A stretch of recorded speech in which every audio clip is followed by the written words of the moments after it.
नमस्कार। स्वागत है आप सभी का आपके अपने चैनल आत्मा की बात में। क्या आपको पता है कि नवरात्रि का व्रत सिर्फ एक धार्मिक परंपरा नहीं बल्कि एक दिव्य शक्ति का स्रोत है। कई लोग व्रत रखते हैं लेकिन गलतियां कर बैठते हैं, जिससे न उन्हें पुण्य मिलता है और न लाभ। क्या आप भी जानना चाहते हैं कि सही व्रत कैसे रखें और इससे आपको क्या-क्या चमत्कारी लाभ हो सकते हैं? तो बने रहिए हमारे साथ, क्योंकि हम आपको एक जबरदस्त कहानी के जरिए ये सब समझाने वाले हैं। और हाँ, कमेंट में जरूर बताइए, इस बार नवरात्रि का व्रत कौन-कौन रखने वाला है? व्रत ने बदल दी जिंदगी। चलो, इसे एक कहानी के माध्यम से समझते हैं। रोहन एक ऐसा युवक था जिसे व्रत उपवास में बिल्कुल विश्वास नहीं था। उसे लगता था कि भूखा रहने से भगवान खुश नहीं होते। लेकिन उसकी माँ हमेशा कहती थी, बेटा, व्रत सिर्फ भूख सहने के लिए नहीं बल्कि आत्मा को शुद्ध करने के लिए रखा जाता है। नवरात्रि, अनुष्ठानों और ऊर्जा का विज्ञान। नवरात्रि केवल एक धार्मिक उत्सव नहीं है, बल्कि इसके पीछे गहरा वैज्ञानिक और आध्यात्मिक रहस्य छिपा हुआ है। इस वीडियो में हम नवरात्रि के अनुष्ठानों, रिवाजों के पीछे की विज्ञान को समझेंगे और जानेंगे कि यह हमारी ऊर्जा और सेहत को कैसे प्रभावित करता है। प्राचीन परंपराएं और आधुनिक विज्ञान, क्या इनमें कोई संबंध है? नवरात्रि के व्रत, ध्यान और मंत्रों का वैज्ञानिक प्रभाव, सकारात्मक ऊर्जा और इरादों की शक्ति। यह वीडियो आपको नवरात्रि की वैज्ञानिक और आध्यात्मिक ताकत को समझने में मदद करेगा और यह बताएगा कि कैसे सही अनुष्ठान हमारे शरीर, मन और आत्मा के लिए फायदेमंद होते हैं। तो बने रहिए हमारे साथ और जानिए नवरात्रि के असली रहस्य। जय माता दी। एक दिन, नवरात्रि के पहले दिन उसकी माँ ने उसे एक चुनौती दी। तू सिर्फ एक दिन श्रद्धा से व्रत रखकर देख, फिर देखना माँ दुर्गा की कृपा। रोहन ने सोचा, चलो एक दिन कोशिश कर ही लेते हैं। उसने व्रत रखा, पूरे दिन हल्का और शुद्ध भोजन किया, माँ दुर्गा की पूजा की और सोने से पहले उनका ध्यान लगाया। लेकिन आधी रात को अचानक कुछ अजीब हुआ। रोहन को ऐसा महसूस हुआ कि उसके भीतर एक नई ऊर्जा आ रही है और तभी उसे माँ दुर्गा के दिव्य दर्शन हुए। माँ मुस्कुराई और कहा, बेटा, श्रद्धा से जो भी मेरा व्रत करता है, मैं उसकी मनोकामना पूरी करती हूँ। अगली सुबह जब रोहन उठा तो उसे यकीन नहीं हो रहा था कि यह सपना था या सच्चाई। लेकिन 7 दिन बाद जो हुआ, उसने उसकी पूरी जिंदगी बदल दी। रोहन को एक बड़ी कंपनी में शानदार नौकरी मिल गई, जिसकी वह सालों से तलाश कर रहा था। उसका जीवन हमेशा के लिए आरामदायक और सुखमय बन गया। अब रोहन का माँ दुर्गा और नवरात्रि व्रत में विश्वास और भी दृढ़ हो गया। वह हर साल पूरी श्रद्धा से व्रत रखता और माँ दुर्गा की आराधना करता। इससे हमें क्या सीख मिलती है? नवरात्रि का व्रत सिर्फ खाना छोड़ने का नाम नहीं, बल्कि आत्मिक और शारीरिक शुद्धि का तरीका है। जो इसे श्रद्धा से रखता है, उसे माँ की कृपा जरूर मिलती है। चलिए, हम अब एक कहानी के माध्यम से समझते हैं गलत तरीके से व्रत रखने का अंजाम। अब जानते हैं कि गलत तरीके से व्रत रखने से क्या हो सकता है। पूजा नाम की एक लड़की ने सोचा, इस बार मैं पूरे 9 दिन का व्रत रखूंगी।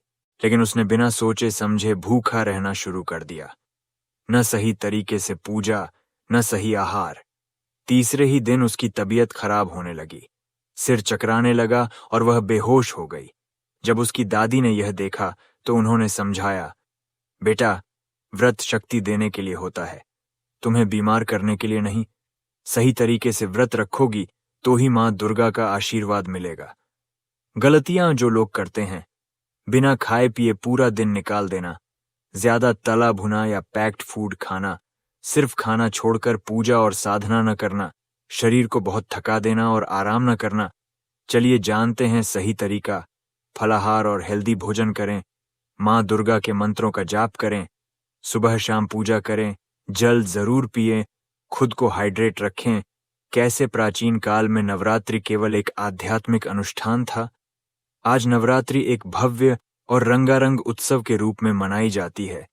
लेकिन प्राचीन काल में यह केवल आध्यात्मिक साधना, उपवास और देवी की आराधना का पर्व था।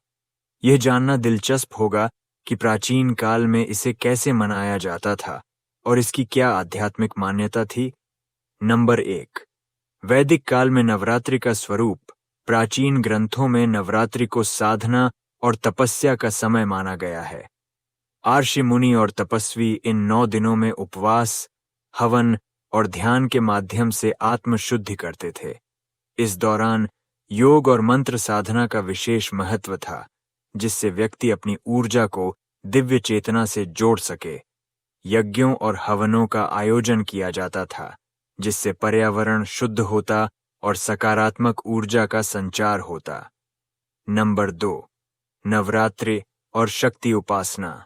हिंदू धर्म में नवरात्रि को आध्यात्मिक ऊर्जा जागरण का समय माना जाता था। देवी शक्ति का आह्वान करने के लिए नवरात्रि में विशेष मंत्रों का जाप किया जाता था, जिससे मानसिक और आत्मिक शक्ति प्राप्त हो। इस समय को मानसिक और शारीरिक शुद्धि के लिए महत्वपूर्ण माना जाता था, इसलिए उपवास, व्रत का पालन किया जाता था। कई प्राचीन आर्षि मुनि अष्टमी और नवमी तिथियों पर विशेष हवन और यज्ञ करते थे, जिससे नकारात्मक ऊर्जाओं का नाश होता। नंबर 3, योद्धाओं और राजाओं के लिए नवरात्रि का महत्व। प्राचीन भारत में राजाओं और योद्धाओं के लिए नवरात्रि का विशेष महत्व था। युद्ध से पहले वे इन 9 दिनों तक मां दुर्गा की आराधना करते थे और शक्ति प्राप्त करने के लिए व्रत रखते थे। रामायण के अनुसार भगवान श्री राम ने रावण के विरुद्ध युद्ध करने से पहले शारदीय नवरात्रि का व्रत रखा और 9 दिनों तक मां दुर्गा की उपासना की। 10वें दिन विजयदशमी पर उन्होंने रावण का वध किया। नंबर 4, नवरात्रि का मौसम और वैज्ञानिक पहलू। नवरात्रि का समय मौसम परिवर्तन विषुव का समय होता है। संस्कृत में विषुव का अर्थ होता है समदिवस, यानी वह समय जब दिन और रात बराबर होते हैं। यह वर्ष में 2 बार होता है। इस दौरान उपवास रखने से शरीर का डिटॉक्सिफिकेशन शुद्ध होता है, जो स्वास्थ्य के लिए लाभकारी है। ध्यान और साधना से मानसिक शांति मिलती है और शरीर की ऊर्जा संतुलित रहती है। नंबर 5, कैसे समय के साथ नवरात्रि एक उत्सव में बदल गई। पहले नवरात्रि केवल ध्यान, साधना और शक्ति उपासना का समय था। बाद में इसे सामूहिक अनुष्ठानों के रूप में मनाया जाने लगा, जहां लोग मिलकर देवी की पूजा करने लगे। जैसे जैसे समाज आगे बढ़ा, इसमें सांस्कृतिक गतिविधियां जैसे गरबा, डांडिया, पंडाल सजावट, भजन कीर्तन और मेले जुड़ते चले गए। वर्तमान समय में यह सिर्फ आध्यात्मिक नहीं, बल्कि धार्मिक, सांस्कृतिक और सामाजिक रूप से भी महत्वपूर्ण उत्सव बन चुका है।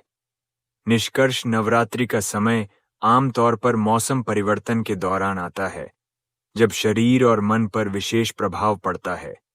इस समय उपवास और साधना करने से शरीर की ऊर्जा संतुलित रहती है और रोग प्रतिरोधक क्षमता बढ़ती है। इसलिए नवरात्रि को सिर्फ आध्यात्मिक दृष्टि से नहीं, बल्कि वैज्ञानिक रूप से भी महत्वपूर्ण माना जाता है। प्राचीन काल में नवरात्रि केवल आध्यात्मिक अनुष्ठान था, जो आत्मशुद्धि, शक्ति उपासना और साधना पर केंद्रित था।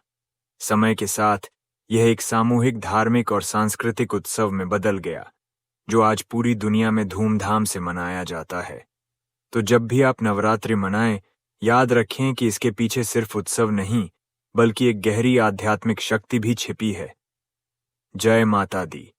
क्या आप इस नवरात्रि केवल उत्सव मनाएंगे या इसके आध्यात्मिक लाभ भी लेंगे? कमेंट में बताएं। तो दोस्तों, ये थी नवरात्रि व्रत की असली ताकत और इसे सही ढंग से रखने की विधि।